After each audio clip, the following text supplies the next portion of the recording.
மூன்றாவது, ஒன்றாக இணைந்து சாப்பிட வேண்டும். சாப்பிடும் போது எல்லாரும், வீட்டில் உள்ள எல்லாருமே ஒன்றாக இணைந்து சாப்பிட வேண்டும். பாப்பா ஒரு பக்கம் சாப்பிடுவாரு, பிள்ளைகள் ஒரு பக்கம் சாப்பிடுவாங்க. அப்படி இருக்கக்கூடாது. ஜமாத்தாக ஒன்றாக இணைந்து சாப்பிட வேண்டும். நபி ஸல்லல்லாஹு அலைஹி வஸல்லம் அவர்கள் சொல்லுவார்கள், குலு, நீங்கள் சாப்பிடுங்கள், வலா துஃபர்ரிகு, நீங்கள் பிரிந்து விடாதீர்கள், பிரிந்து பிரிந்து தனித்தனியாக சாப்பிடாதீர்கள்.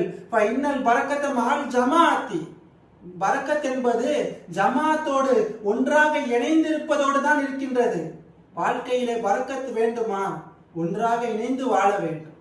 அது உணவாக இருந்தாலும் சரி, வேற ஏதும் விஷயங்களாக இருந்தாலும் சரி, இணைந்து வாழ்ந்தால் பரக்கத்துகள் நமக்கு கொட்டும்.